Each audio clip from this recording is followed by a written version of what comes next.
The Dream of Little Tuck. You are listening on YouTube channel named Let's Listen Something. Ah. Yes, that was Little Tuck. In reality his name was not Tuck, but that was what he called himself before he could speak plain. He meant it for Charles, and it is all well enough if one does but know it. He had now to take care of his little sister Augusta, who was much younger than himself, and he was, besides, to learn his lesson at the same time, but these two things would not do together at all. There sat the poor little fellow, with his sister on his lap, and he sang to her all the songs he knew, and he glanced the while from time to time into the geography book that lay open before him. By the next morning he was to have learned all the towns in Zealand by heart, and to know about them all that is possible to be known. His mother now came home, for she had been out, and took little Augusta on her arm. Tuck ran quickly to the window, and read so eagerly that he pretty nearly read his eyes out, for it got darker and darker, but his mother had no money to buy a candle. "There goes the old washerwoman over the way," said his mother, as she looked out of the window. "The poor woman can hardly drag herself along, and she must now drag the pail home from the fountain. Be a good boy, Tukey, and run across and help the old woman, won't you?" So Tuck ran over quickly and helped her, but when he came back again into the room it was quite dark, and as to a light, there was no thought of such a thing. He was now to go to bed. That was an old turn-up bedstead. In it he lay and thought about his geography lesson, and of Zealand, and of all that his master had told him. He ought, to be sure, to have read over his lesson again, but that, you know, he could not do. He therefore put his geography book under his pillow, because he had heard that was a very good thing to do when one wants to learn one's lesson, but one cannot, however, rely upon it entirely. Well, there he lay and thought, and all at once it was just as if someone kissed his eyes and mouth. He slept, and yet he did not sleep. It was as though the old washerwoman gazed on him with her mild eyes and said, "It were a great sin if you were not to know your lesson tomorrow morning. You have aided me, I therefore will now help you, and the loving God will do so at all times." And all of a sudden the book under Tuck's pillow began scraping and scratching. Kikeriki. Klug. Klug. Klug. That was an old hen who came creeping along, and she was from Cagage. "I am a Cagiger hen," said she, and then she related how many inhabitants there were there, and about the battle that had taken place, and which, after all, was hardly worth talking about. Cribbledy, crabbledy plump, down fell somebody. It was a wooden bird, the popinjay used at the shooting matches at Prostu. Now he said that there were just as many inhabitants as he had nails in his body, and he was very proud. Torvalson lived almost next door to me. Plump. Here I lie capitally. But little Tuck was no longer lying down. All at once he was on horseback. On he went at full gallop, still galloping on and on. A knight with a gleaming plume, and most magnificently dressed, held him before him on the horse, and thus they rode through the wood to the old town of Bordingborg, and that was a large and very lively town. High towers rose from the castle of the king, and the brightness of many candles streamed from all the windows. Within was dance and song, and King Waldemar and the young, richly attired maids of honor danced together. The morn now came, and as soon as the sun appeared, the whole town and the king's palace crumbled together, and one tower after the other, and at last only a single one remained standing where the castle had been before, and the town was so small and poor, and the school boys came along with their books under their arms, and said, 2,000 inhabitants, but that was not true, for there were not so many. And little Tukey lay in his bed. It seemed to him as if he dreamed, and yet as if he were not dreaming.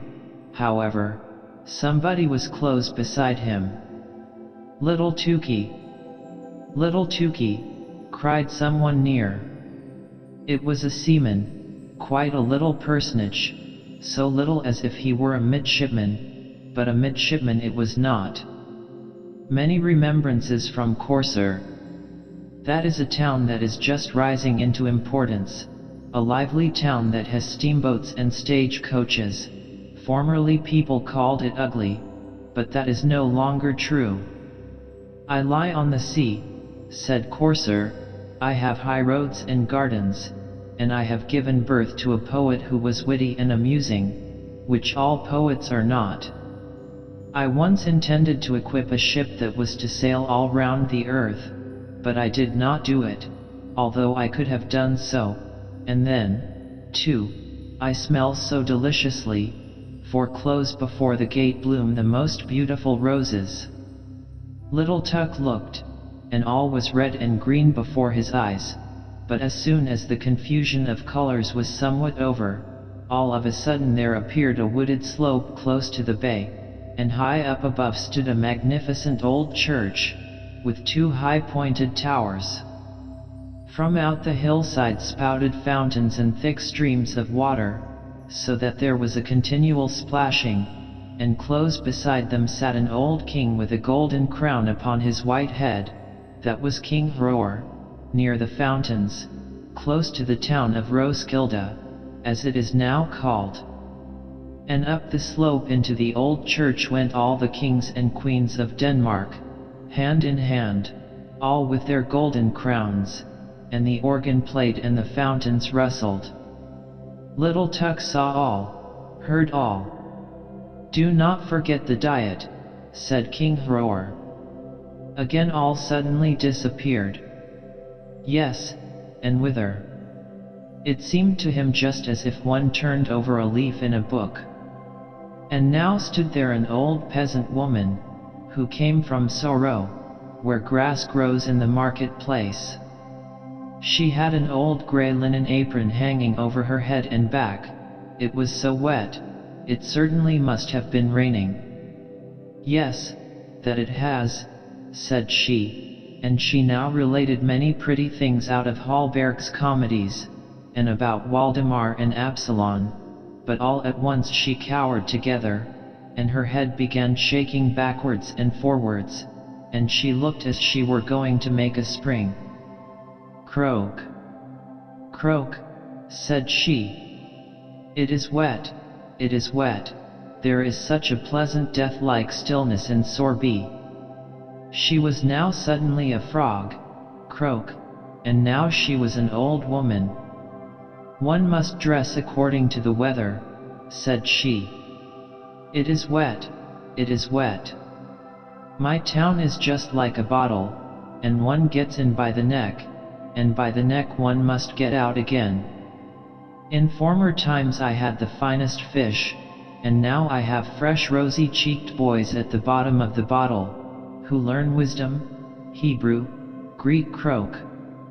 When she spoke it sounded just like the noise of frogs, or as if one walked with great boots over a moor, always the same tone, so uniform and so tiring that little Tuck fell into a good sound sleep, which, by the by, could not do him any harm.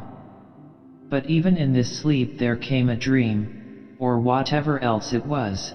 His little sister Augusta, she with the blue eyes and the fair curling hair, was suddenly a tall, beautiful girl, and without having wings was yet able to fly, and she now flew over Zealand, over the green woods and the blue lakes. Do you hear the cock crow, Tukey? Cock-a-doodle-doo. The cocks are flying up from cageage. You will have a farmyard, so large, oh, so very large. You will suffer neither hunger nor thirst. You will get on in the world. You will be a rich and happy man. Your house will exalt itself like King Waldemar's tower, and will be richly decorated with marble statues, like that at Prastu. You understand what I mean. Your name shall circulate with renown all round the earth, like unto the ship that was to have sailed from Corsair, and in Roskilde. Do not forget the diet, said King Hror. Then you will speak well and wisely, little Tuki, and when at last you sink into your grave, you shall sleep as quietly as if I lay in sorrow, said Tuk, awaking. It was bright day, and he was now quite unable to call to mind his dream. That, however, was not at all necessary, for one may not know what the future will bring. And out of bed he jumped, and read in his book, and now all at once he knew his whole lesson. And the old washerwoman popped her head in at the door, nodded to him friendly, and said, "Thanks, many thanks, my good child, for your help. May the good ever-loving God fulfill your loveliest dream." Little Tuki did not at all know what he had dreamed, but the loving God knew it.